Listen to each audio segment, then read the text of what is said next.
It's a minute. 6:31. At the planning board at this time.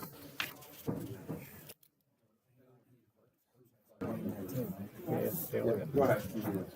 It is 6:42 on December 1st, 2025, and this is a regular meeting of the Monroe Township Planning Board.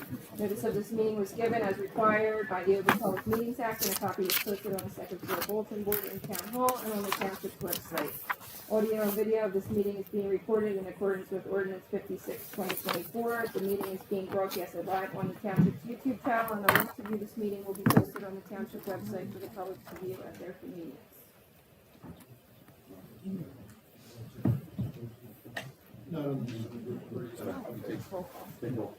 Roll call. Ms. Fox? Here. Mr. Giacomucci? Here. Mr. Hessel? Here. Ms. Kennedy? Here. Mr. Kozak? Here. Mr. Laughlin is excused. Mr. Mowry? Here. Mr. O'Brien? Here. Mr. Wolf? Here. Mr. Young? Here. Mr. Campbell? Present. Ms. Pellegrini? Here. Mr. Dockney? Present. Thank you.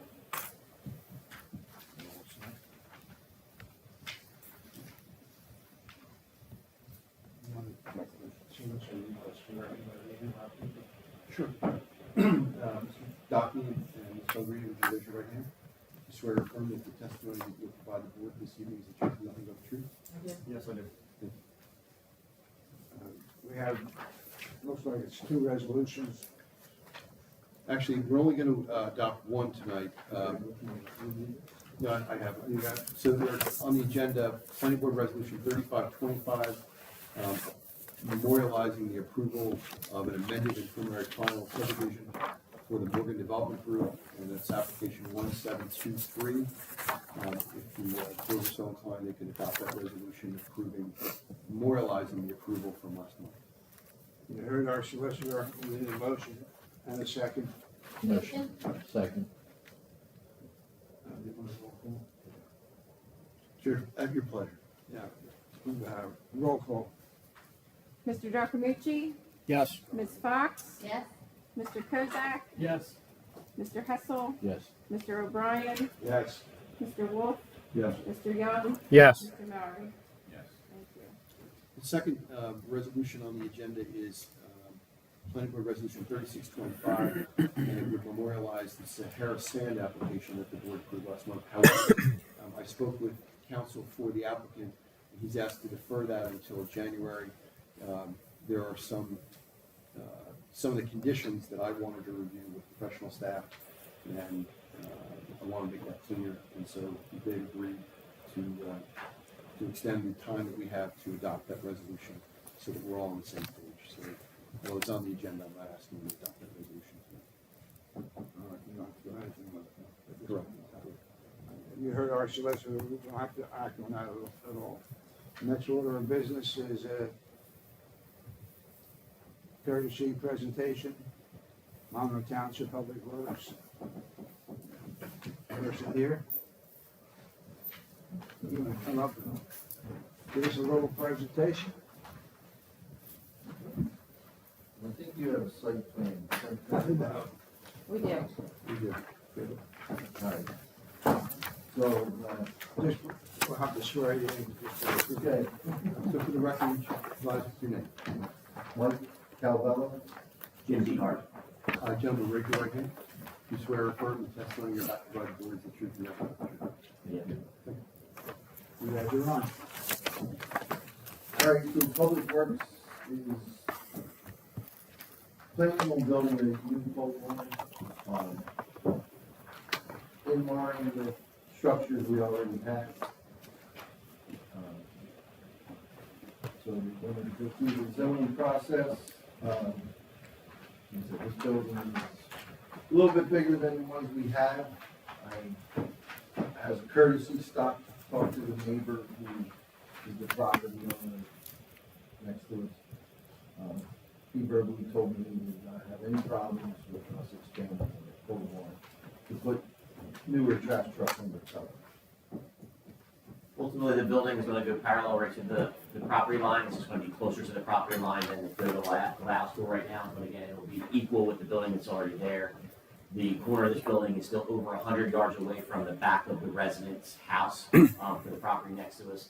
And ultimately, it's going to actually provide a better buffer and barrier. So when right now the trucks pull in, their headlights are facing right into his backyard. There's nothing there but trees to block that. So they'll actually pull into the pole barn where they plug in their, for, overnight. So they're sitting there to start up the next morning. They'll, again, the site barrier will be better as well as the sound barrier will be better because these are large trash trucks that are parked under there. Just kind of basically extending what we already have, but with an actual separate building right next to it. Any comments from any of the board members? I think that's public, has any comments on the Is it, I'm gonna open it to the public. Does anyone from the public have anything to say on this application before us about the pole barn? Seeing none, hearing none? I'll close the public portion. Now we need a motion. Motion to close. Second. Second. You heard the Did you have a presentation. motion to open? We didn't have a motion to open. You can make a motion open. Motion to So the record is there. Second. The motion, open to the public. And now the big motion to close. I'll second that. All in favor, signify by saying aye. Aye. I'll have to give it back in line. We don't have to do anything else. You can make your presentation. There is no question coming from any of the board members. Fine, go ahead and move on. All right, thank you. All right, thank you. All right.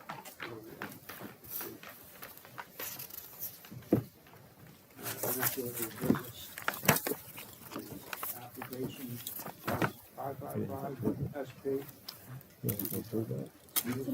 Susie's 5 minute dispensary application, line of sight application. Go ahead, anytime you're ready. They were asking for something. You don't need to approve any of that. They just get it. Like we don't have to have like. No, so, when a municipality seeks to do something on their own, there's no direct authority requiring them to come Oh, okay. for approval. Thank you. Good evening. Larry, go ahead. Leonard Schwartz, Walter Schwartz, representing the applicant, Susie's Five Youth Dispensary Incorporated. And Dave Detman here is the owner of the property, of the business. For the ranger, I need to be sworn in by.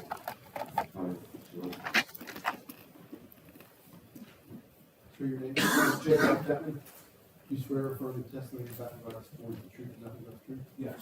Thank you. Go ahead.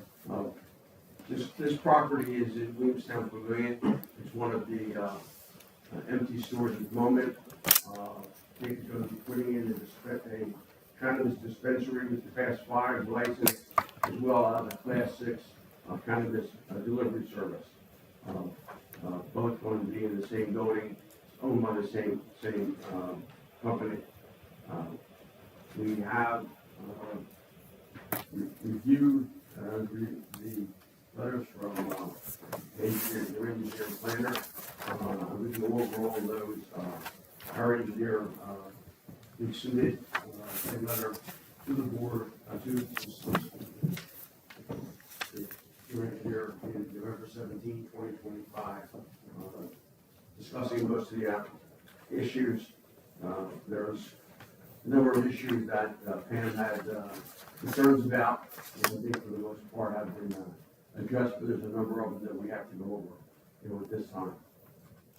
And because this is a cannabis situation, it requires more than just a site plan waiver to put a use into one of the stores. We have to go into more detail in terms of the site itself, the site plan approval. That's why we're here to see it. I know there's a number of things in terms of completion that we have to go over and get waivers for.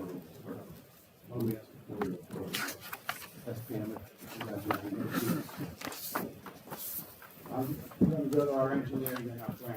Pam? Yes, items for completeness. Completeness waivers are needed for a certified survey no older than 2 years old. Containing contours and existing and proposed. The survey that they, based the plan on was dated 2004. They were not able to get an updated survey from the property owner. The engineer that worked on the property has indicated that they, assessed the, survey and the existing conditions hold true to the 2004 survey. So they're asking for a waiver of the certified survey that's older than 2 years. They also need a waiver for showing existing lighting on site and driveways within 100 feet. They also need a waiver for, providing buffer and landscaping, and a waiver from, showing proposed lighting. Additionally, we complete some additional testimony on existing utilities, that they are currently adequate, and general overall operation of the bus testimony on that.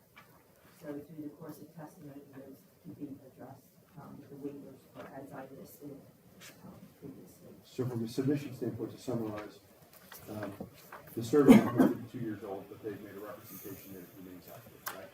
Correct. And there are a handful of submission waivers requested, but they all, with one exception, are related to existing conditions on site, correct? Correct. And then the last waiver relates to the application and the availability of utilities, and you'd like them to supplement the record with that information. That's correct. And assuming we get that information, are you confident the plans that have been submitted accurately provide the board with an opportunity, sufficient opportunity to review and consider this application? I do. Based on that representation, I would make the recommendation to accept the application as complete. There's our solicitor and, yeah. I need a motion to, I'll make a motion to accept the application as complete, Second. With the waiver stated. Yes. with the waiver stated. on that, all in favor, signify by saying aye. Aye. Opposed? Thank you. Leonard, go ahead. Jake, just to cover one issue, I assume that, your unit, if we're looking at the, Williamstown Pavilion itself, where the unit you're going to be occupying is where? Okay, there's an end unit that has a dog groomer. If you're looking at it this way, on the right hand side, there's a dog groomer, then it'll be me, and then there's a massage parlor next to that. And then I believe there's a tattoo shop, and all the way at the end's like a cafe. And, have you, checked the unit itself to make sure that, you have the adequate utilities in order to operate your business there? Yes, yes. And when we drop off the safe room, I already bought the safe room. When we drop off the safe room there, you expect it all. Okay. So you're satisfied that was one of the conditions as part of the, completion? So you're okay with that? Okay. Very good. You want us to go through it, or you want to like to have Pam, go through her report, address some of the issues? That's fine. We can do that. Probably the easiest way to do it. I'm gonna start with the engineer. Dan, you have anything else to? Yes, Go under, ahead. yes, under, design performance safety evaluation. Can we just note, make sure that we're referencing the correct letter, your most recent letter dated November 25th? That's correct. Thank you, for the record. Go ahead, Dan. Off-street parking and loading. The existing parking area is not buffered from adjoining streets. This represents a pre-existing non-conforming condition. The applicant should also provide testimony regarding delivery and pickup to be conducted at the facility.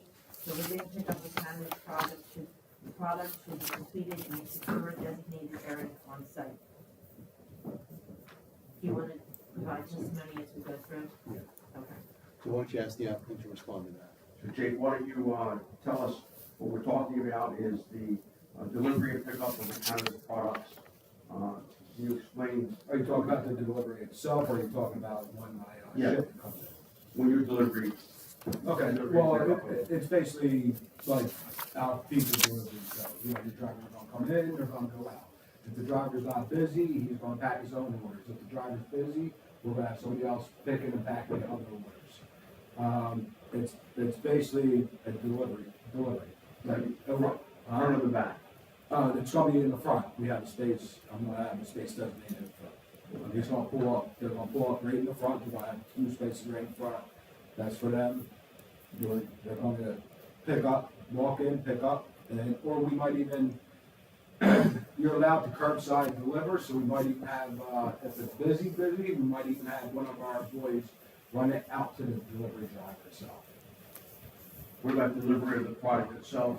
That's gonna come in on the back end, that's gonna come in the back, and that's gonna go straight to the safe room. Okay, so somebody will come to the back, you Yes, have an employee there, I have security and an employee there to offload and then that'll go directly into security. into the storage room, yes, Okay, into the secure room.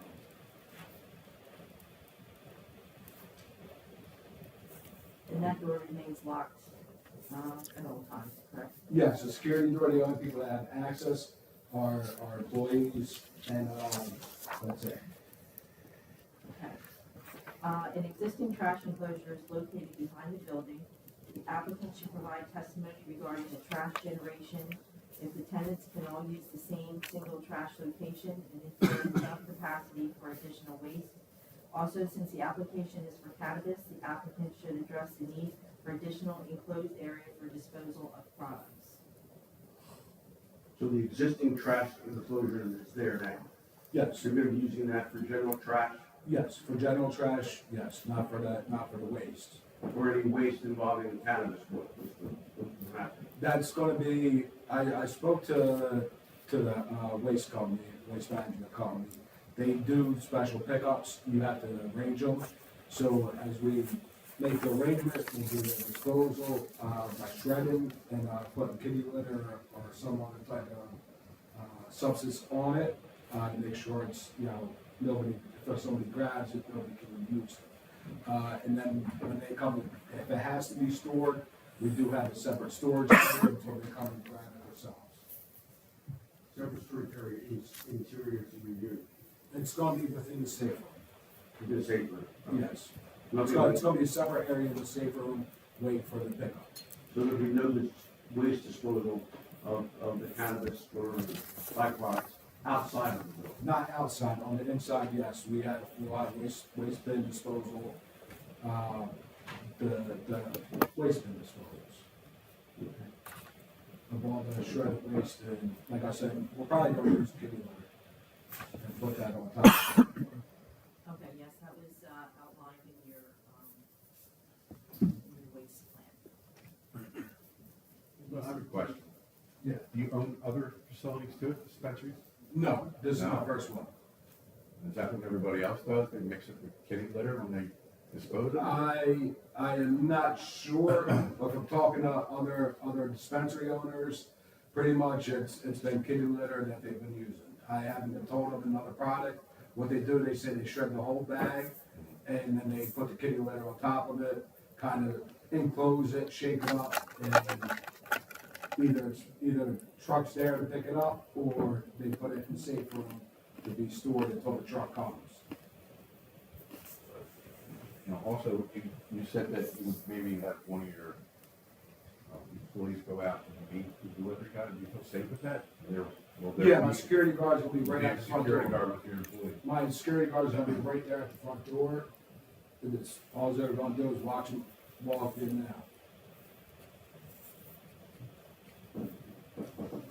Through the chair, Go ahead. isn't there regulations by the state as far as how this is disposed of now?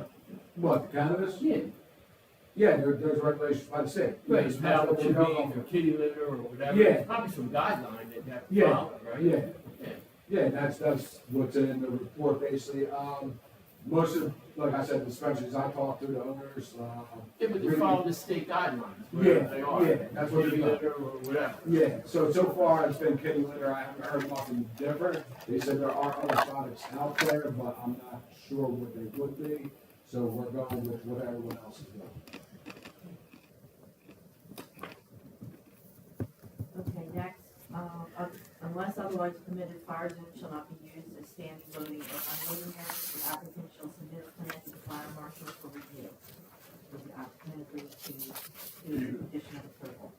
So you're gonna submit to the fire marshals as to the fire zones, and The escape everything, right, so yes.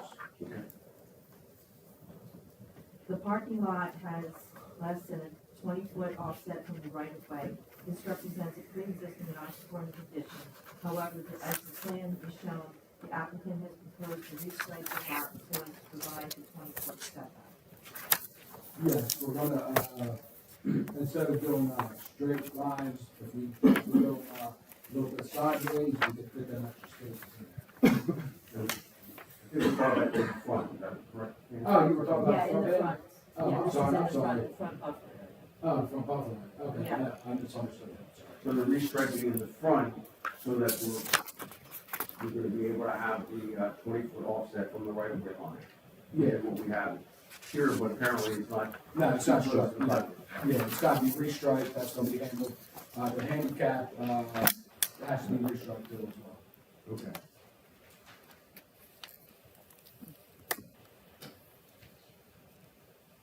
In accordance with the following minimum parking requirements, what we did is we took each individual use, within the strip center and applied a parking requirement to that.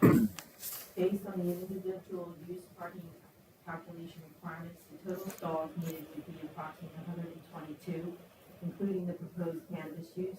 However, proposed on a standard retail building, 241 by 61 feet, which equals 14,701 square feet, and using a standard of one space for 150 square feet, that would equal 98 spaces. The total existing parking spaces equals 53. The plan as it's shown, has 41 parking spaces in the front, and they're proposing two along the back, of the, retail center. There's enough paved area where they can do some parallel parking along the back edge of pavement, so they are providing, let's see, 12 additional spaces, to help, so that there'll be a total of 53 spaces. So a parking, utilizing the rear lot parallel parking option and the front updated parking plan, the total proposed parking spaces equals 53. It is noted that we do not recommend the perpendicular stall option in the rear lot as shown in the plan. This option should be removed from the plan. As proposed, the waiver is required for the total parking requirements.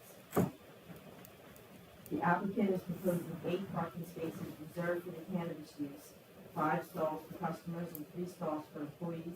As proposed, a waiver is required from 175, 166, 4E, which requires 15 stalls plus 1 per employee, a total of 18 stalls.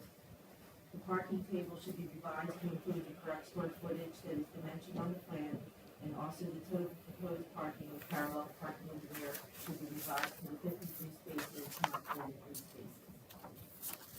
The applicant should demonstrate that there will be no impact from a parking perspective surrounding businesses. Testimony should be provided. I think you've designated on the plan that's been submitted where your reserve, parking spaces are going to be. Yes. You feel there's gonna be any impact, knowing the site from, the other uses on the property? No, I drive by there daily, and no, there's plenty of room in there, even though it says you need so many, there's plenty of room. And you'll have, 8 reserve spots, are they all in the front? In the front, yes, and then, I believe we were talking about maybe 1 or 2 in the back for employees, if we needed them for overflow. Okay, so we basically have 5 stalls for customers 3 stalls for employees. that are- Okay, it was three stalls, okay. And then the others, But you have others in the back. yes. And I believe there's a provision, that you'll have, there'll be signs put up reserving those spots for your cannabis. So customers, employees, Yes, and, you make sure that that, condition is added to the plan. yes. Under the standards for cannabis specifically, under 175, 163, the waste control plan should be updated to include the destroyed products to be kept and how they would be picked up. The comment is related to the traffic plate, which is noted above. If you heard some testimony and, you indicated that the, waste product, destroyed cannabis is going to be destroyed and stored inside until Friday pickup. Correct, yes. That should be added to the waste control plan, or no added to the plan. Okay. Cannabis business operations manual is required for cannabis business as outlined in NJOC 1739.6. The testimony should be provided. Can you provide a business operation manual for your, business here? Have you provided the, No, I did not do a standard operating procedure manual. I didn't know I needed to submit one. I can put one together or give you the testimony of how a cannabis store works, how it's going to work, or. why don't you do that this time? Okay, so when a customer comes in, first thing you do, you get greeted by security. Security scans your ID. That scanner goes to the POS system, and it also logs who it is and what time they entered the store. From there, they will walk to there will be a wall that's set 13 feet back.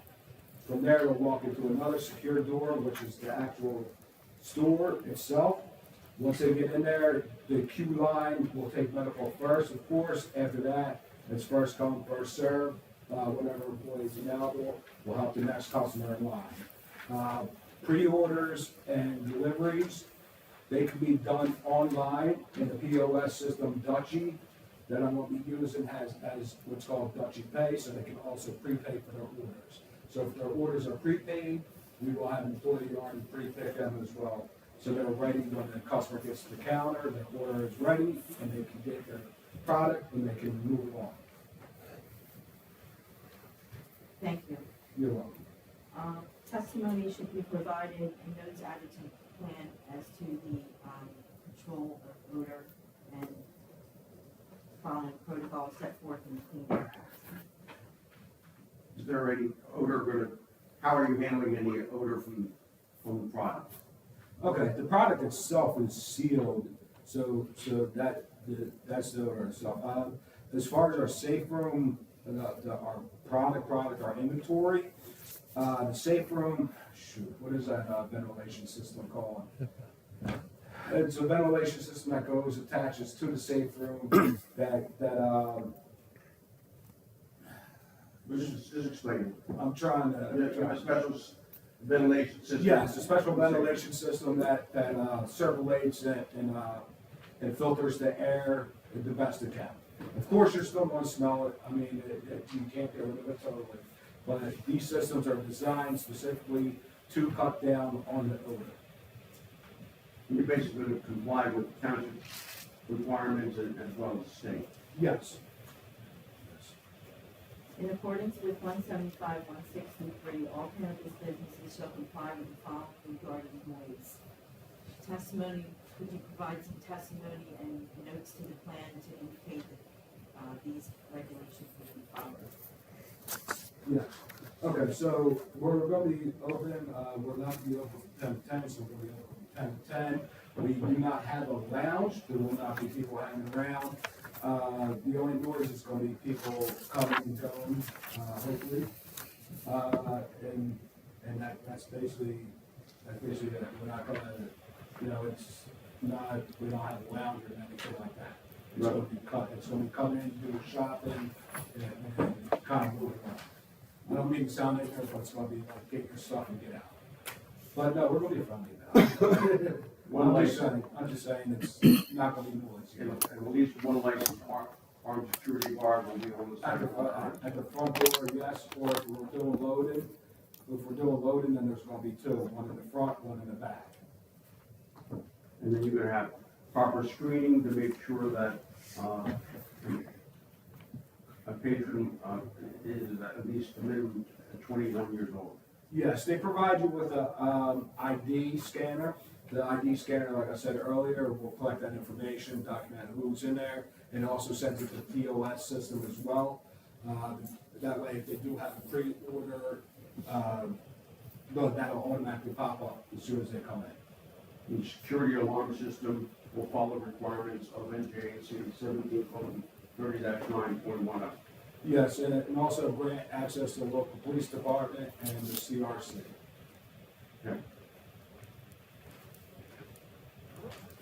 Okay, under general comments, we've already provided testimony regarding the disposal method.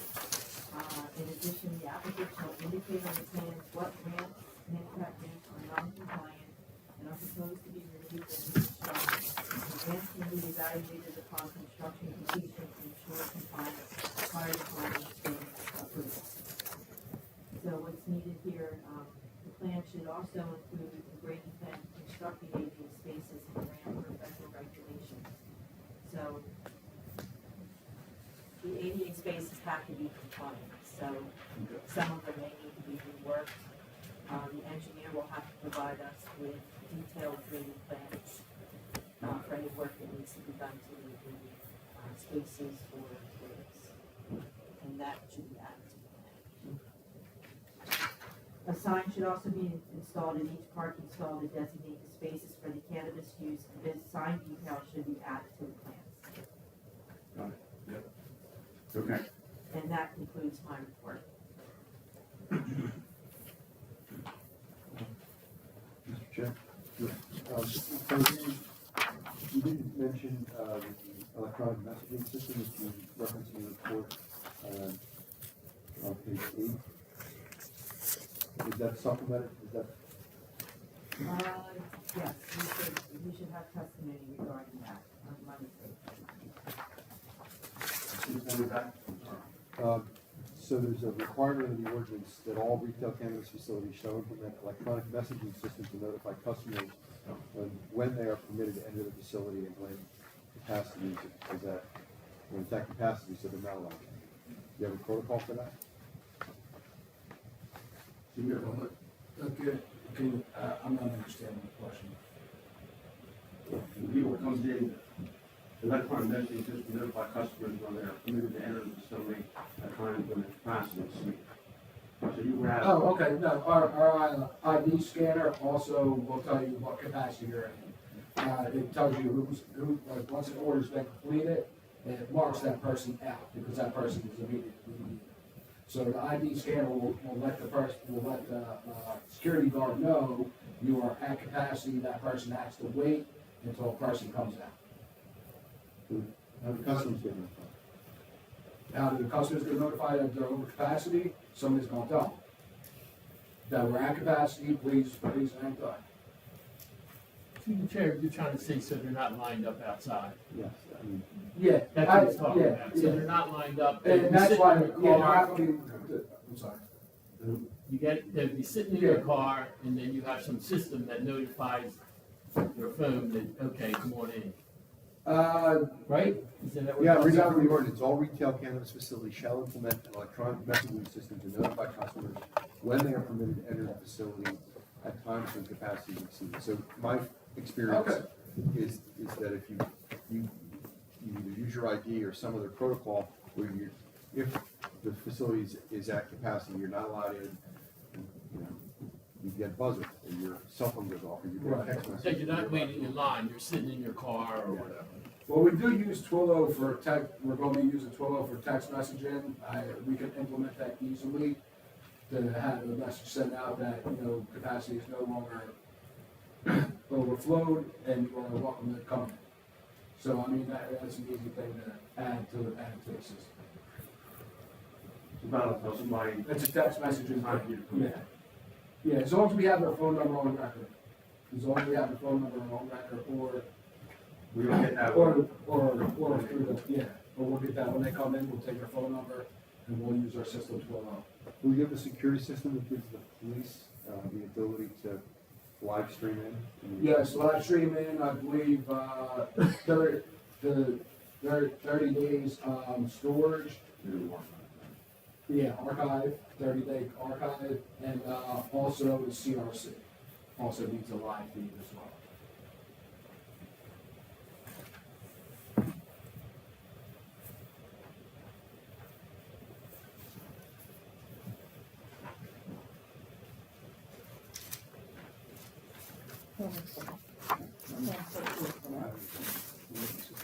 Are you all done, Pam? I'm finished, you can go to the.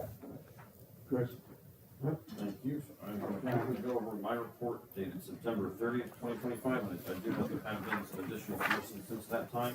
But I'm really only going to go over the portion of my report that I've already been addressing. And just went through the entire litany of all your cannabis requirements to get testimony from the applicant. There's just a couple of questions you haven't already provided testimony on. What's the current standing, or where are you in the process of getting your state license for the class 5? Right now, it's conditional, if I get approval from the town, then we'll move into, Okay, so essentially the state has approved your license. Yeah, I'm Just okay, waiting yes, on both the town my to licenses approve are it, and then now conditional. you'll get final approval. yeah, both my licenses are conditional. I had to extend, because they only give you 6 months, I had to extend it because of survey issues we were having. So I got until March or something like that. Okay, but otherwise, They're your license conditional. would be in good standing, the state has approved you to be a cannabis. And Retailer. letters, offenses. And you've got to come back, once this board approves it, you have to come back to Art, get your, approval from the town. Yeah. How many employees would be on site? Initially, anywhere from 3 employees and 1 security guard, so that'd be 4, and including myself, will be 5. Okay, the primary reason I asked that is because the township's parking requirements for cannabis are 15 spaces plus however many employees you're gonna have, so if you're saying 5.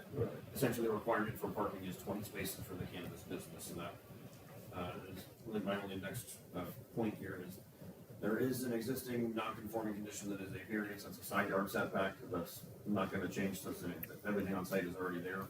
There are a number of design waivers technically required, but they're all existing conditions, this is an existing retail building, an existing parking lot. I understand they're gonna restrike it, which will address some of these non-conformities. The only thing that is technically a new condition that we're asking to address is a design waiver for insufficient parking, which Pam's already gone over the total number of parking stalls and their recommendations. I think it's important to know what the actual requirement is, and it's overall 90 something for the facility, the building in total, but it is 20 for the cannabis use. So the testimony from the applicant, at least so far, has been the existing parking is more than sufficient for his business as well as the existing other businesses on site. I don't take any issue with that. My personal opinion here, I think the townships, as we've discussed in this board for the other cannabis applications, I think the 15 space requirement is probably an overshoot of what the actual demand for these businesses are. Let's see. I do have a question that's not noted on the plans provided. It looks like the access to the rear of the site, we're going to get delivered to some parking, is technically from another lot. Do you happen to know, is there an access easement in place?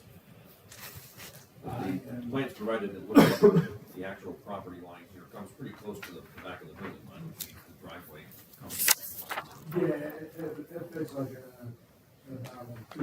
not 2 full cars, but almost 2 cars back before, it's, My understanding is, property front and back are owned by the same company. Okay, so they're in common ownership? Yes.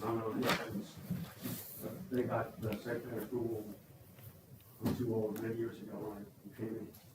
Okay. Whatever the condition is, the building has, the businesses have been operating using that driveway. I guess the only slight concern there would be if these were under separate ownership and there was no easement, at any given time, your access to the rear of the lot could be taken away. We wouldn't want to see that happen. Let's see. Address deliveries, parking. And are you proposing any new signage other than the tenant sign above the, No, what's there, we're just gonna rebrand. okay, so no new signage, no window signs or anything? No. Okay. Do you know, I don't think the updated plans included a zoning chart. Do you have any objections to having your engineer include a zoning chart on the plans? No. Okay, thank you. That's really it. I think it's important to note there are quite a few non-conformities on site, but they're all existing, and this is a case of a permitted business. This is a permitted business in the zone. By conditional use, it is permitted moving into an existing tenant space, and that's all that's happening here.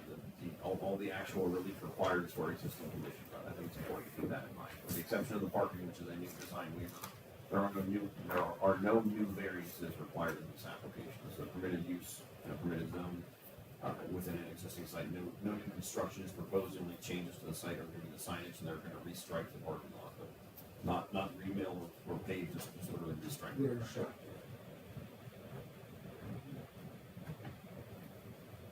Chair, through the Go chair. ahead. Yeah, I have no further questions or comments. And the parking restriping and the handicap, that's all gonna be taken care of before you start operating, correct? So he understands that it all has to be, Well, we're bonded for it. okay. It'll be completed one way or the other. Right. Okay. Thank you. Any other board member? Yeah, you're familiar with the ordinance, the current ordinance, between the security aspect, the project labor agreement, and all that? Yeah, we're gonna negotiate and, with the union, make sure we hire local, that's what you're talking about, right? Yeah. Yeah, I just want to make you aware of the ordinance, there is the ordinance, and, you know, just. Yeah, I'm aware of what it's correct, yes. Chair? Go ahead. There's a requirement for a safety and security plan. It's not clear to me that has that been provided? Yes. Yes. And so the question, yeah, has that been reviewed by the township's emergency management services?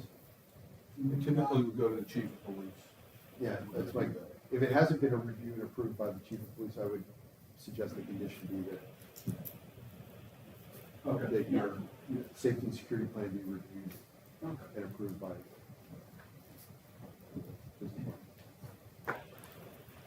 Anyone else have any questions? Ramazan?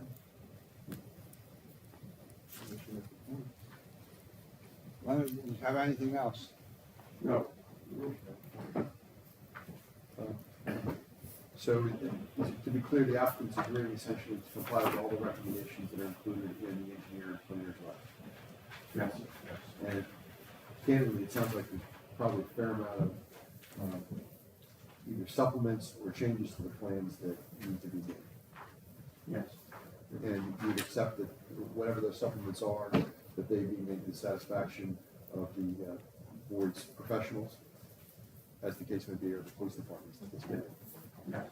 Okay. So, and that no operation of the site will occur until such time as the parking spots are either completed, striping is completed, or they're adequately bonded over. You agree with that? Yes. So the applicant accepting those conditions, if a member of the board would like to make a motion to approve the agenda. Move ahead, move to that. Motion open to public? Second. All in favor, signify by saying aye. Aye.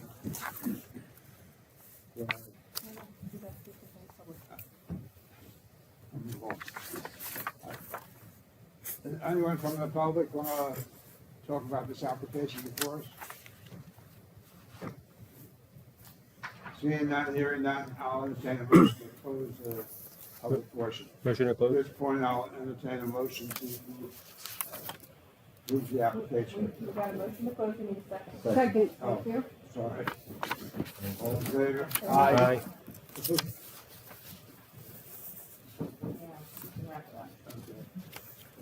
Piece of hose. We need a motion on the application. I'm sorry. Need a motion on the application. I make a motion to approve, Is there a second? Second.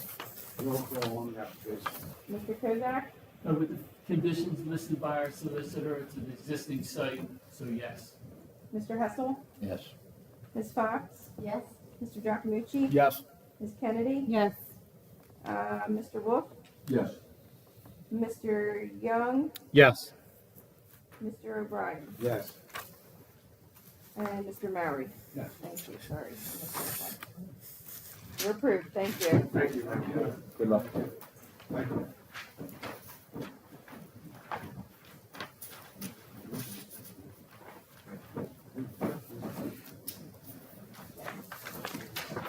Next order of business is applicant 1882 Jody and Smith minor subdivision. Is the applicant here?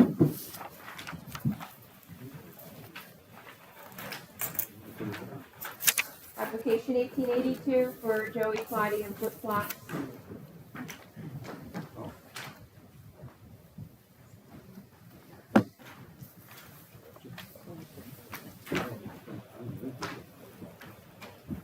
Our solicitor will swear you in. You always have to buy.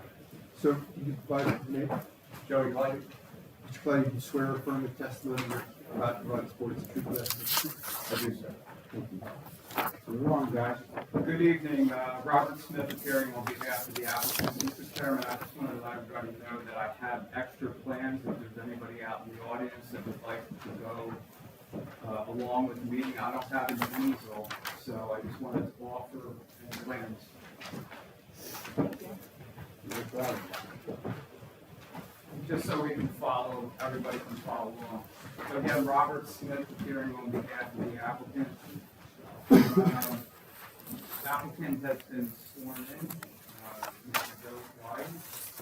And I just want to begin with a few preliminary questions just to give the board some background concerning the property, what their intentions are.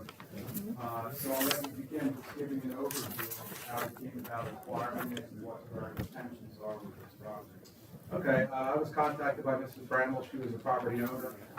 She unfortunately passed away. Her son reached out to me to purchase the home. We purchased it about a year ago, and the home's been sitting dilapidated and run down. So our plan was to demolish it and create a two single-family dwellings. It's a very nice street, nice neighborhood. We wanted to put something that's going to kind of fit the neighborhood here. And other than that, that was our plan for the property. And at this point in time, we don't have any specific architecturals with respect to the single-family dwellings, so that you had mentioned that you thought they might be in the 2,000 and 2,300 square foot range, roughly speaking. Yes, we wanted something to match the neighborhood, so it didn't stick out, and we wanted something nice. Like a middle range to a higher end home. Very good. And you did have somebody go through the home and do an assessment as to whether or not it was able to be rehabilitated? Yes, and they said the house is in deplorable condition. It's just run down, basically a tear down at this point. I think when they raised the road to put in the development, Dartmoor, Saddlebrook, the street range is about 6 feet, so the house is kind of sitting down in a gully, right on the highway, so that's just not desirable. Okay. And the property is roughly 3.4 acres, is that accurate or fair to say? Yes, sir, that's accurate. Okay. And the road frontage, or the property along the road frontage is approximately 200 feet? Yes, sir.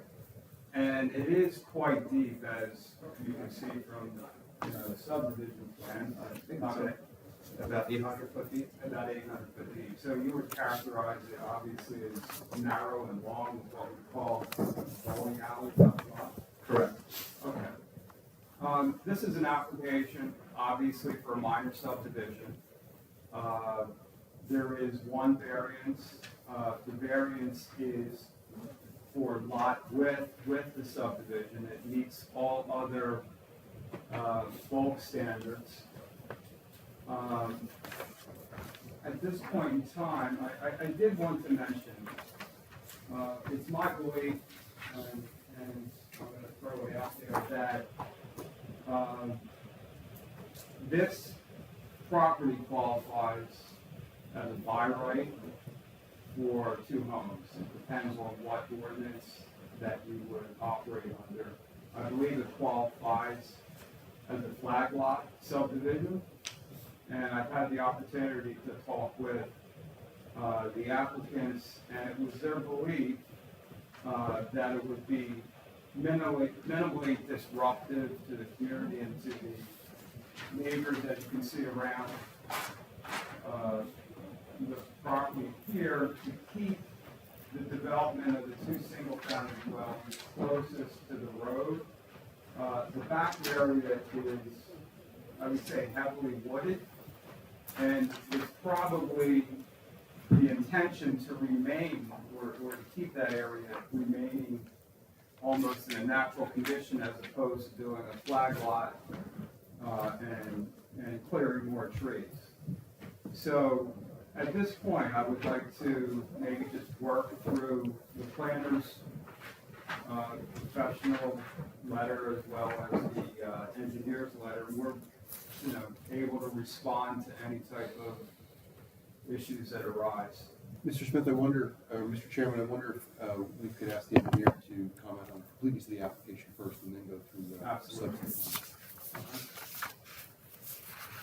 Yes, under completeness, the plan requires several waivers, for not showing all existing structures in this area to be subdivided in 200 foot thereof, and the shortest distance from any construction is proposed in the business outline. As proposed, the waiver requires the name of the owner and all adjoining property owners are disclosed by the most recent municipal tax record. As proposed, the waiver is required. All existing and proposed streets within 200 feet of the area to be subdivided for minor subdivisions with right of ways and names included as proposed. A waiver is required, and the names, addresses, phone numbers, and signatures of the owner, subdivider, and persons preparing the plat, which is shown as proposed. A waiver is required. So the board can, the applicant can choose to request these waivers or indicate that they will provide on perfected plan some of this information that is missing. We will provide that on the perfected plan. In fact, there was a subsequent revision, which has not been submitted to the engineer or planner's office yet. The only thing that I would ask for a waiver for is if there is an area outside of the 200 feet across the streets. We would ask that the plan, a waiver from modifying the plan to include the properties on the opposite side of Dartmoor, as well as Shetland and Welsh Lane. I'm not sure that was captured in their survey data. We would ask for a waiver from that, but in terms of the 200-foot list, that will be included on the final plan as well as all the other recommendations or indications by the engineer. So, Mr. Smith, to clarify, we're talking about the identity of those property owners within 200 feet being shown on the plan. We're not suggesting that they didn't get notice. Oh, no, not at all. They were noticed. Publication was made, the 200-foot certified letter was sent, that was verified by the planning office, yes.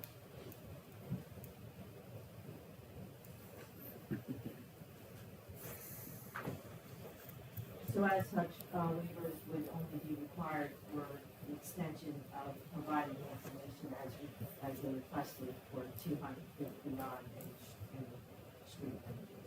Ms. Plummer, does the waiver request materially impair the board's ability to evaluate the application? It does not. I would recommend that the board do the application.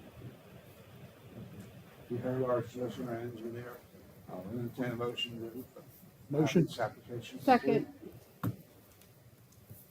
We have a motion and a second. All in favor, signify by saying aye. Aye. Opposed? As mentioned, under use, the single-family detached dwellings are permitted uses in the R2 suburban residential option district. We defer to the planner the discussion of the bulk requirements.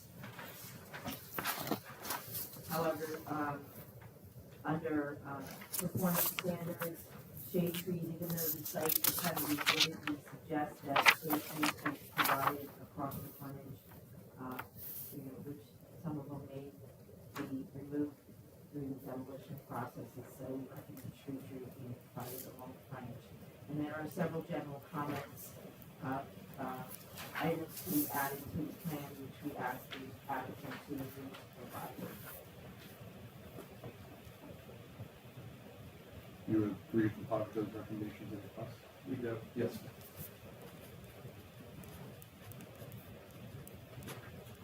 And that would conclude my report.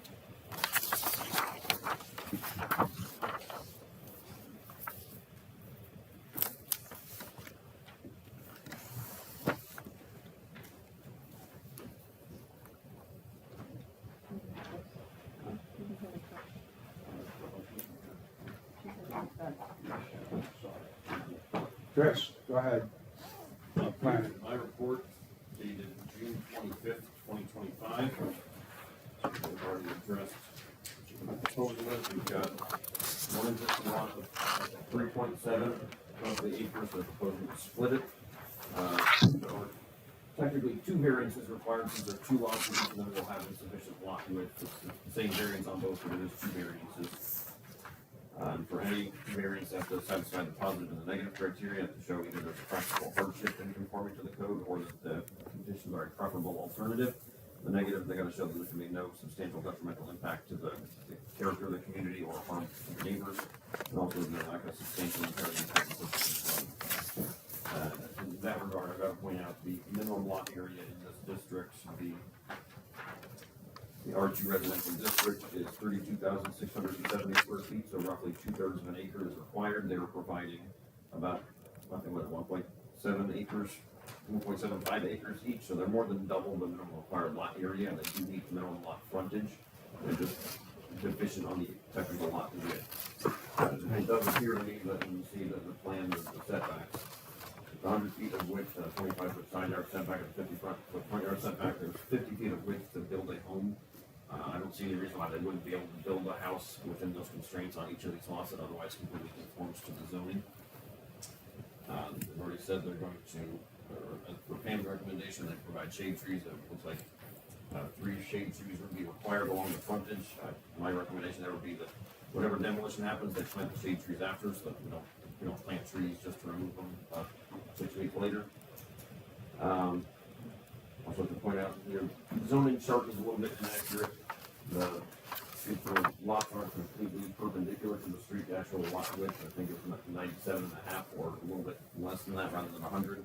We could update that. Same thing with the lot depth. The lot depth is slightly different on both of the lots.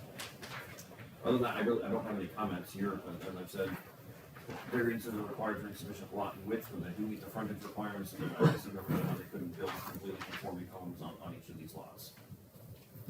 I don't have any questions or comments on the application in this time. So, if I might, Mr. Chairman, just a couple of comments and things I wanted to point out on the positive and negative criteria of C variance. If you look at the plan, you'll see to the left, lots 2, 3, 4, 5, 6, 7, 9, 11, 12, 13, and 15 are all around 100 feet in width, give or take 5 feet, but they're generally around 100 feet in width. So what is being proposed here is consistent with the zoning plan, and it's characteristic of the neighborhood, and it's not a big ask. And so I also wanted to point out, we've had discussions, and we actually had a pre-application conference with the engineer.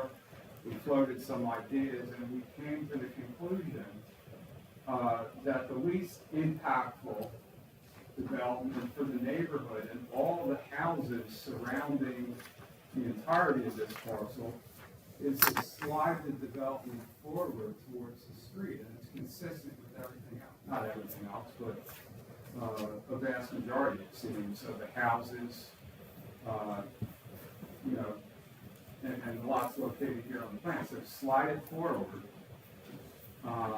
without, you know, coming with a subdivision that would be a flag lot, which would be 50 feet on one side, 150 on the other, the pole going down towards the end, and then having development smack in the middle of the lot. It doesn't make sense. To us, it makes the most sense to build a high-quality product, 2 to 2,400 square foot range, 2-car garage, and have it be consistent with all the other houses, or many of the other houses in the neighborhood, as opposed to building a single large house set back further and potentially disturbing the natural area of all the houses that surround the back of it. It's a very deep lot. We have a lot of acreage, we have a lot of area, and I think the ask to the board tonight is a relatively small ask given the circumstances and given what could potentially go on this parcel otherwise.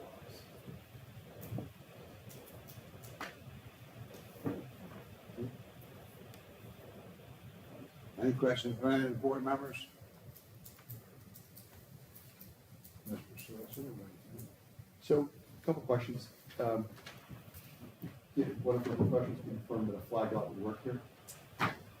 I'm not sure that the flag lot would be completely by right, because if they did a flag lot, they'd have to meet the minimum frontage and the minimum depth. If they did a flag lot where one was 50 feet, they wouldn't meet the frontage, but then they can meet the width further back, so it's sort of, if they did a flag lot, it'd be a different variance, essentially. Probably. Would a flag lot result in greater disturbance of the existing woodland? More than likely, they have to cut down more trees to the flag lot would mean one house is behind the other. So I would agree that the proposed configuration of 2 side-by-side homes, assuming they're built closer to the front setback and not way back, is definitely preferable to any flag lot configuration. Is that consistent with the revised plan you said you already have that wasn't submitted yet? Yes. But can you commit to, how close to, the road the houses will be? Or how? So the setback is 50 feet, is that right? I guess what we're asking, you're not planning on building something that's gonna be set back No. 400 feet? No. And then cutting down all the trees that are there and having a really large setback. If you're in the approximate 50 feet, 50 to 60 feet or so, you'd be consistent with the line of houses already on the street. And that's your intent? Correct. Okay.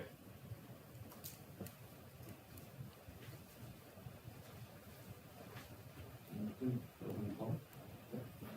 a Motion, motion to open the public? motion to open the public. Second. All in favor? Aye. Opposed? Anyone from the public want to comment on the application? Come up to the mic. We'll swear you in.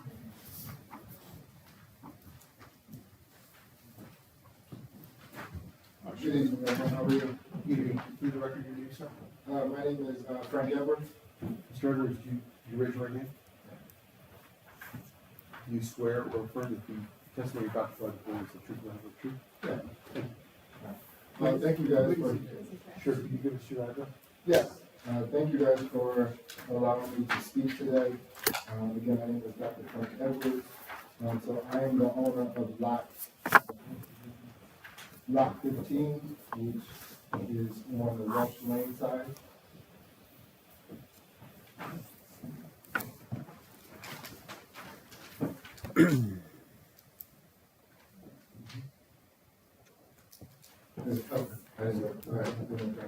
So, one of the things that happened when we received the notification, I believe it came right around Thanksgiving, that week of Thanksgiving, which luckily we were home and we did receive it. My wife and I were really concerned about what was going to happen with that property. So I am originally from Philadelphia, very condensed neighborhood in Philadelphia where there's a lot of houses and things like that. I moved my family here about 9 years ago, 8 or 9 years ago. And in that time, we were looking for a place where there wasn't a lot of congestion, right?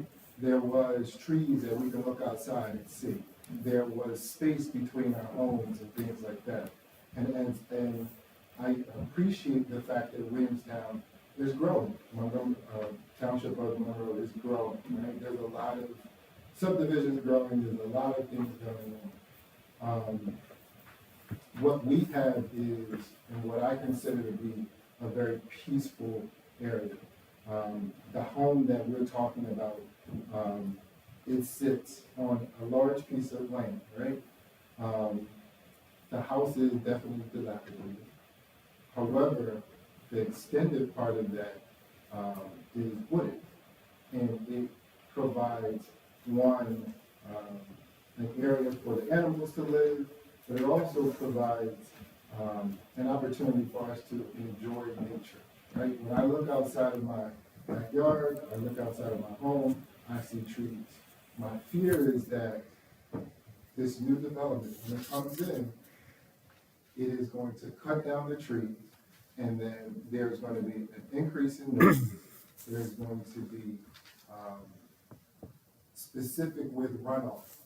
A lot of our areas right now are experiencing, at times, an excessive amount of water sitting in certain areas, right? Where I am now, the water flows down.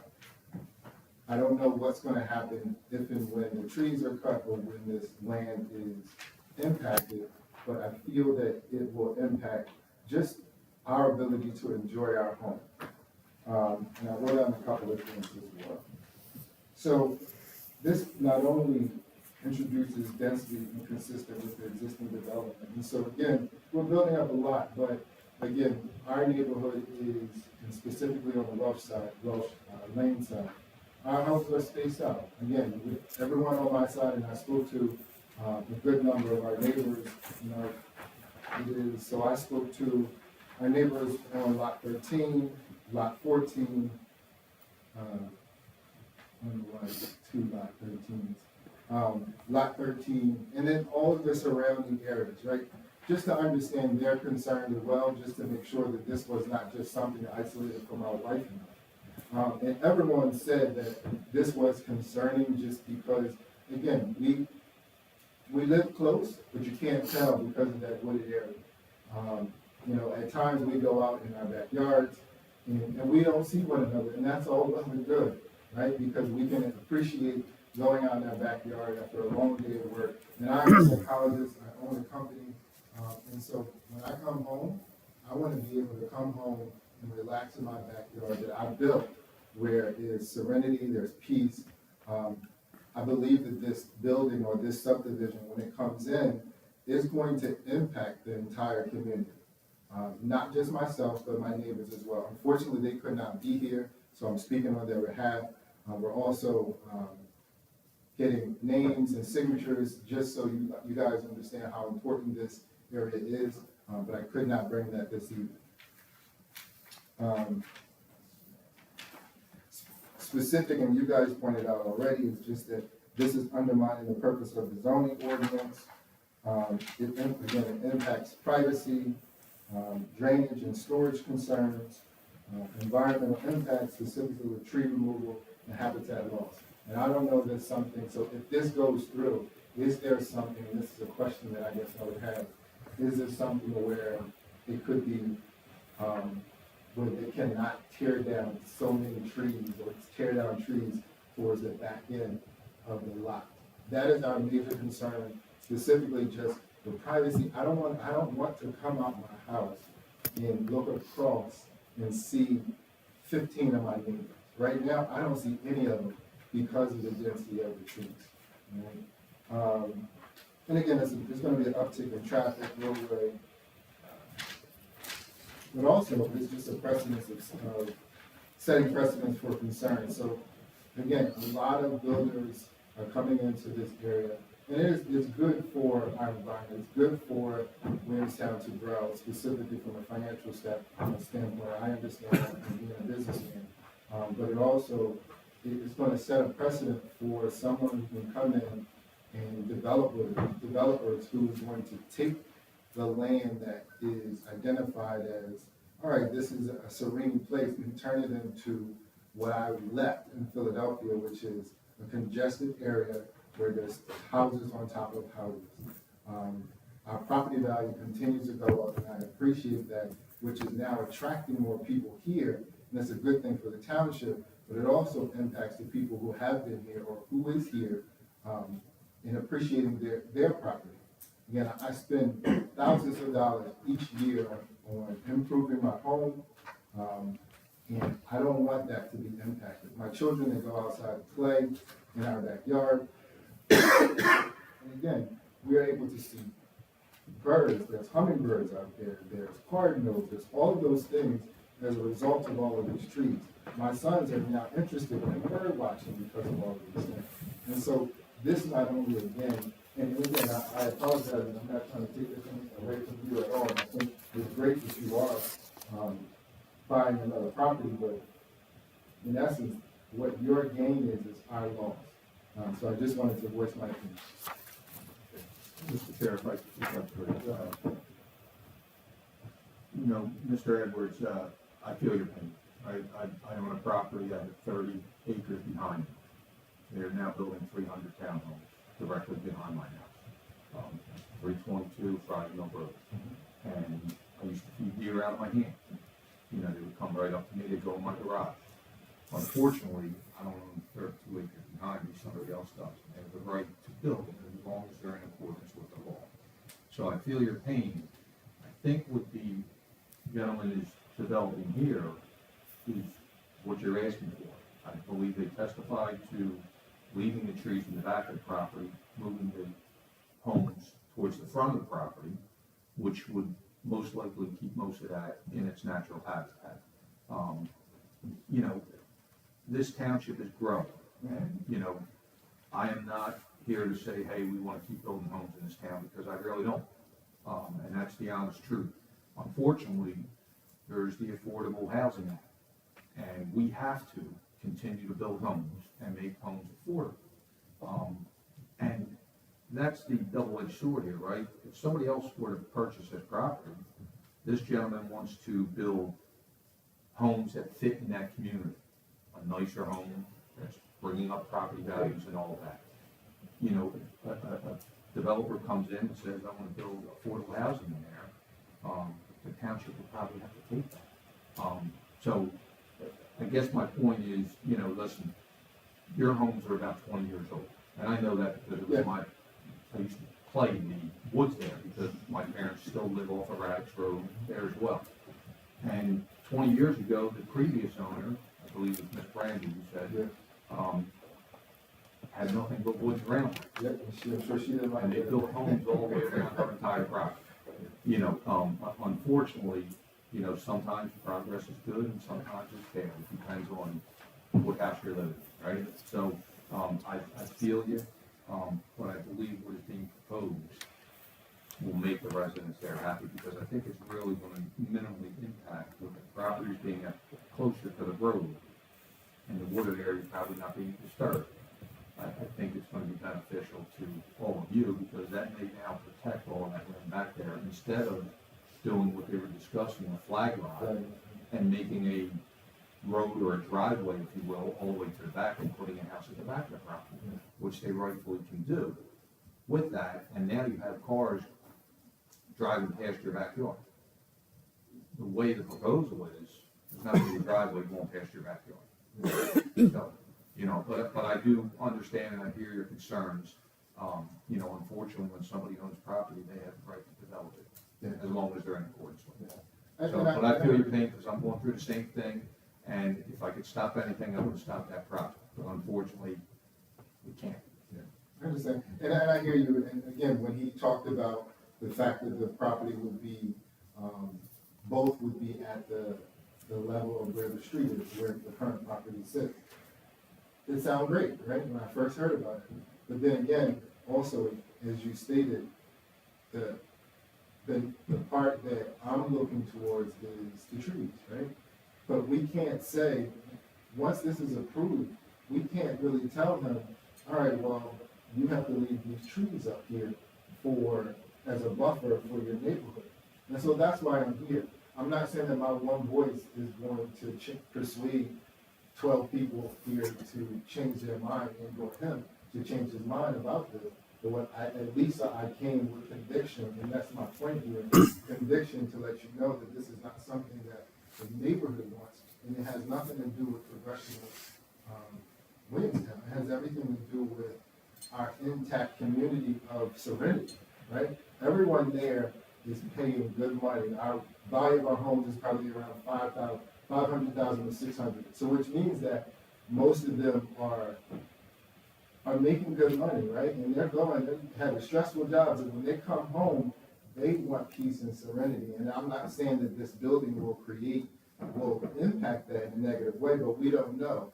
And so once we say yes to this, there is no more control. So at least my voice, I wanted to make sure that my voice was heard, because once this is approved, there's nothing. So I can't say, hey neighbor, can you not cut down the trees starting from lot 20, lot 15 beyond, right? I can't say that once you guys approve it. So I'm only here, hopefully that you guys hear my voice, hopefully you hear my concern about this, and hopefully we can do something about it. But if not, I said my piece. And we appreciate you coming in because it is important.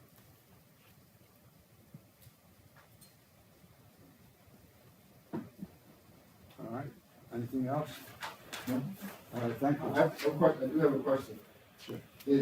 By me coming here, right, and I know I'm one person, and again, my neighborhood could not come, is there anything that I can do to impact this where it does not happen? And again, I'm not trying to impact his decision, but what are next steps if I truly believe that this is not something that will benefit our neighborhood? All eyes on me. Go ahead. So, I appreciate everyone asking me to answer that. I'm the lawyer for the board. I can't give you legal advice, right?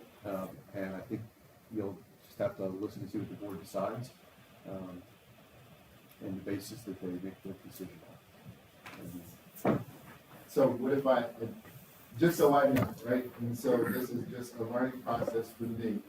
If this were to come up again, should I have brought, because I do have counsel, should I have brought my counsel here in the petition from my neighbors to this in order for my voice to make sure that it's not just one person standing, it's multiple? So, couple comments. One is, I think your voice has been heard.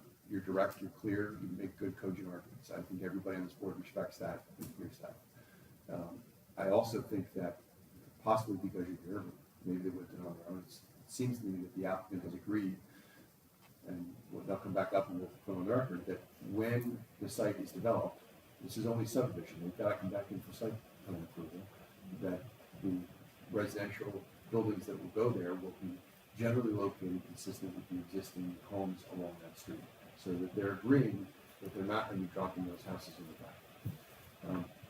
When they come back for site plan approval, they're going to have additional elements of the plan. They're going to have to show tree removal. I don't think they would have to come in for site plan if they're building just two single That's family true. homes. But if I can throw out a suggestion that, based on what the testimony has already been from the applicant, that it seems like they would probably agree to. There's the minimum front yard setback. Perhaps we set a maximum level of disturbance that the first, say, 400 or 500 feet back from the street, which is probably well before you get to lot 15, which I'm assuming we're going to get the area. So there's a red barn. You're on the cul-de-sac with the barn in the backyard. Yeah, so the red barn is probably, I would say, it's 100 feet to the left of me. And again, we used to use that barn as a scary story for my kids when they weren't listening. Like, hey, you know, that's Set the bar. Yeah, you better listen because, but anyway, I'm sorry. I think perhaps there could be a condition of approval that there's a cap on the limit of disturbance at a certain distance from Green Avenue that would give them more than sufficient space to build a home on each lot, while also essentially preserving all the trees in the backyard so that you're not just taking away the view that Dr. Edwards has. I do also have to point out that the town does have a tree removal and replacement ordinance in place. But regardless of whether or not the subdivision goes through, any property owner has a right to apply for permits to remove trees, and then based on the number of trees they're removing and the size of the trees, and there are replacement requirements for those trees. So even if they didn't want to subdivide, anybody who owns property can go and get permits to remove trees. So, but I do have to point out what they are proposing here largely seen, even though we don't have, plans for the actual houses, this is where you are, it's block 15 for cul-de-sac. They're proposing homes that would largely be in this front area here, which would presumably mean that, aside from giving a little bit of a backyard, they would not need to come in with those streets. And I think that the board does have the authority to request of the applicant, if they would agree, that that be a condition of approval. It wouldn't be a deed restriction on completely, preserving that as open space, but it would perhaps give you some peace of mind that the developer's not gonna come in and just clear cut these lots. Yes, and that's all I'm asking. I want our neighborhood to grow. I want more people to, I want more kids, for my kids to play with. However, You also have to point out, one point of contention, as a current resident of Philadelphia myself, if they were going to develop this like my neighborhood of Manioc, that would be about 15 houses across the front and about 175 houses in the back. I can certainly understand why you wouldn't necessarily want to see that here, but this is still quite a ways away from being I agree. Philadelphia.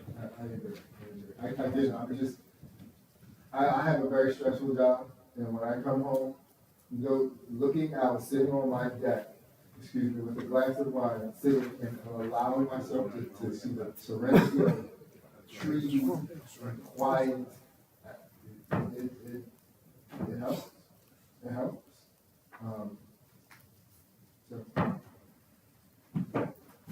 So would it be appropriate to ask the applicant if they have any objection to such a condition of a limit of disturbance? Sure, we would absolutely entertain that idea. I don't like the idea of deed restriction. Yeah, I would be against that as well. That's overly complicating something, but I don't have a scale on me to see exactly how far back you need to go, but that's 50. Let's say 250 feet or so would be more than adequate to allow the legal area. You mind if I walk with you? Yeah, certainly. Where are you putting the scale? I don't have a scale on it, for example. Oh, okay. 1 inch equals 50 feet. I was kind of doing the same thing. They're roughly the home. 45 and 50 foot wide. I probably be full, this is the trail. It's about 400 feet, it's down the middle. So he's right here.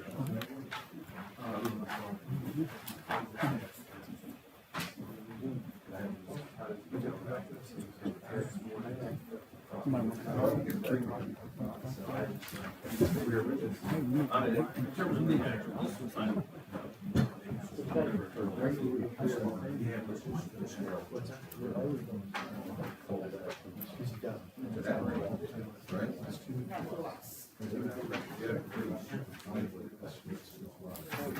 This is my house. I'm not sure. I'm not trying to do that. But either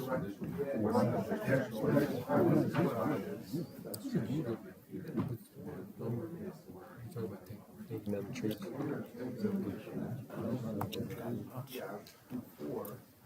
I use it as a wooded lot. Thank you, guys. Thank you. More shit I gotta know.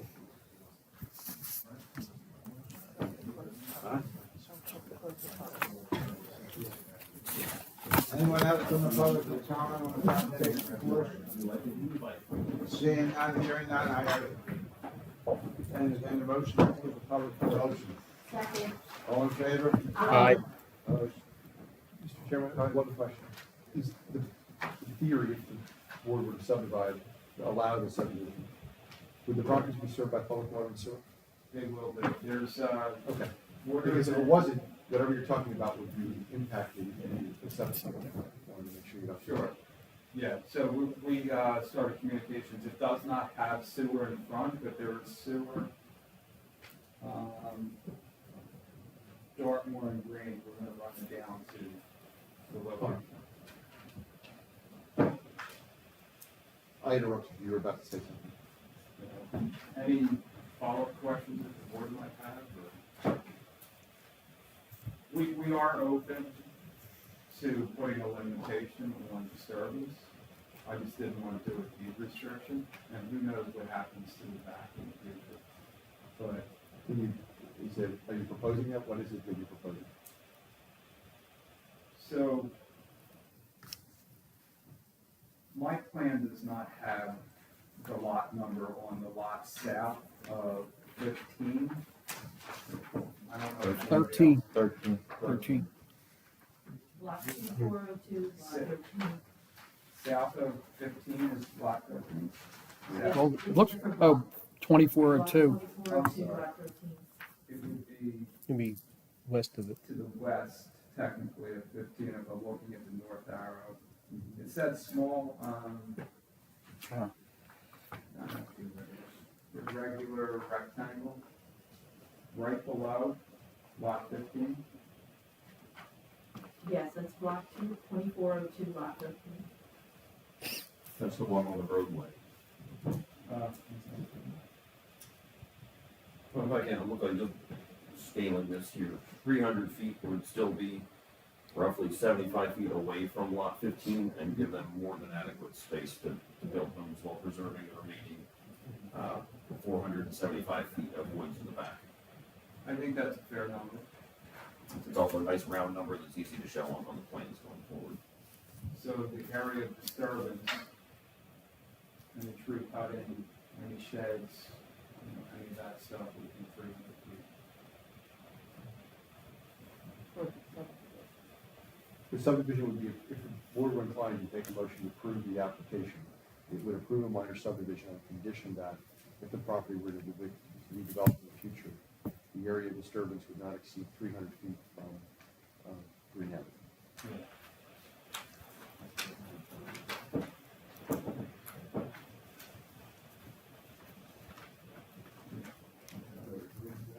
Yes, they're proposing that. Go ahead, Bob. That's all I have unless there's any questions from the board members. Anybody have any questions before you, after you? All right, I just make the point. So, Go Mr. ahead. Chairman, if a member of the board would like to make a motion to approve it, the application be approved subject to compliance with the recommendations and conditions in the board's professional letters, and the condition the limit of disturbance to be no more than 300 feet from green avenue. I make a motion to approve. Kozak? Is there a second? Second. Roll call. Mr. Kozak? You have to be moving the existing home in poor condition. That's number one. The variance that's required for this, the lot front, is minimal. And it conforms with the surrounding neighborhood, so yes. Mr. Giacomucci? Yes. Ms. Kennedy? Yes. Ms. Fox? Yes. Mr. Wolf? Mr. Young? Yes. Mr. Mowry? Yes. Mr. Hessel? Yes. Mr. O'Brien? Yes. Okay, Thank you're you. approved. All right. Yeah, thank you. All right, thanks, Bob. All right, have a good night. Thank you. All right, the next order of business is WS 06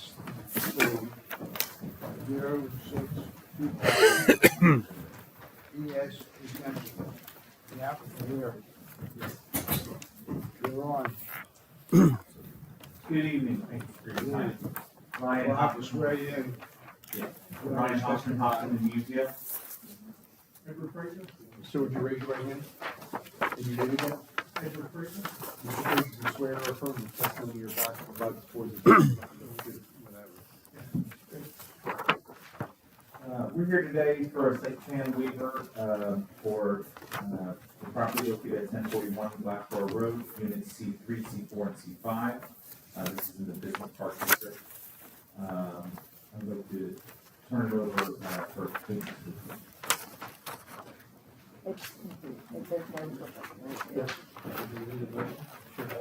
Any motion on this application is complete?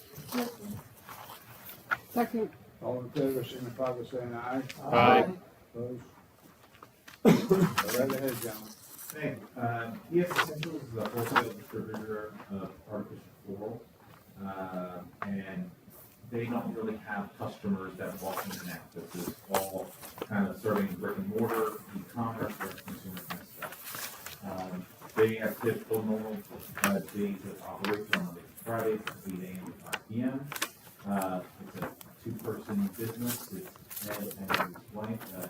And how long have you been doing it? I've been in this business since 1983, I had a many years out. No. And do you guys have any other employees other than two of you? Okay. And, typically, how many, deliveries do you get in so weeks that are, there are some that can be like a FedEx van side and some that can be. Most of our deliveries are containers from overseas, and I would say depending on the time of season, we're a very seasonal business. Christmas is a very busy season for us, so it could be 2 or 3 to, there are times where we can go 3 or 4 weeks without a Okay. And, this building specifically, your unit has a, delivery bay in the back? few of them.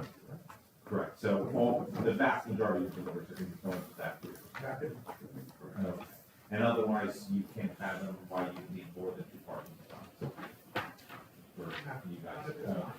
And you're not proposing any change to the outside of the building or any kind of construction outside of it?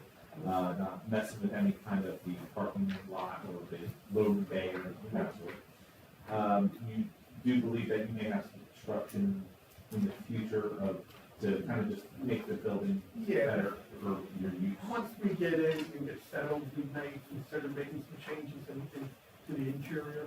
Currently, there's, This used to be a fitness center? Used to be a fitness center, so there's openings between the office area and what will be the warehouse area. We may consider at some point closing that off, just due to temperature and all. It may be better to keep it segregated, so we can keep the warehouse at a lower temperature and keep the warehouse. And better organization.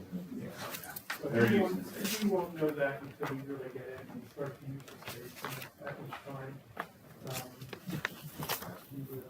we would Is the property service by public water and sewer? Yes, it is. Okay, and, so this is, in the business park district. In the business park district, wholesale distribution and warehousing is a conditional use. And so really we're just asking for a change from the previous use of the center to now conditional use as, wholesale distribution. Check my notes one time. Is there anything else you'd like to add? Not really, we're just looking to work on the business and make a little money And you were previously in Washington Township? Our previous place is Blackwood. Blackwood. Yep. We live in Washington Township. Yeah, that's a very nice year. That's great. Okay, and, I have nothing more to add. Any board members have any questions?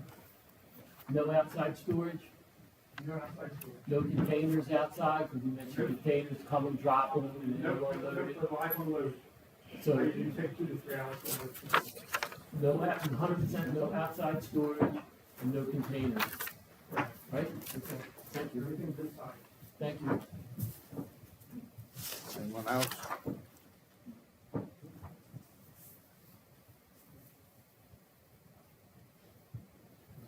Nobody else want to comment? I need to open to public. Motion. Second. All in favor, signify by saying aye. Aye. Opposed? Anyone from the public want to comment on this application before us? Seeing none, hearing none, I'll entertain a motion to close the public portion. Motion to close. All in favor? Aye. All right. We're at the point. What do you think? Yeah, Mr. Chairman, members of the board were so inclined to make a motion.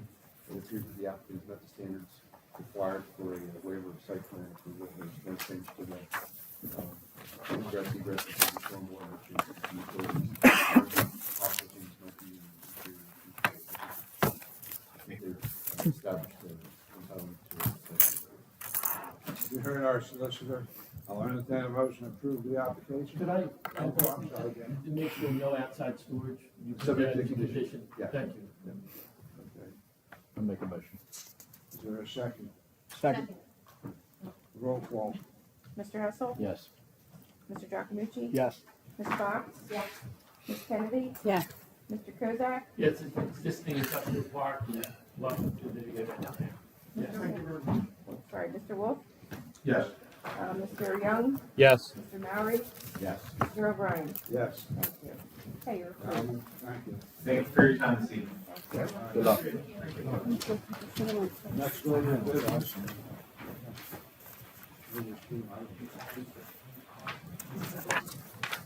I need a motion to open the public. Motion? Second. All in favor? Aye. Anyone from the public want to comment on anything? Hearing none, seeing none, I'll entertain a motion. All in favor? Aye.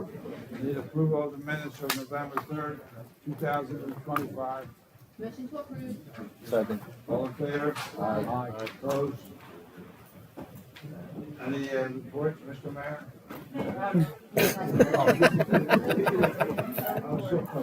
Christmas party next Monday, the 8th, in case anybody didn't check their email. Library? Cinder Bar, in case anybody didn't check their What time email. is it? I thought it was at Cinder Bar, but it's 6:30. 6:30 next Monday at Cinder Bar. I haven't moved going. We tried, they had very limited availability, Yeah. and we couldn't get everybody together. Right, no, it's their meeting, we're just going to Cinder Bar. Yeah, a meeting, we don't have a meeting that night. People don't show up here. So we can hear 6:30 Cinder Bar. Real sound. Adjournment, please. Oh, I need a motion to adjourn. Motion? Second. All in favor?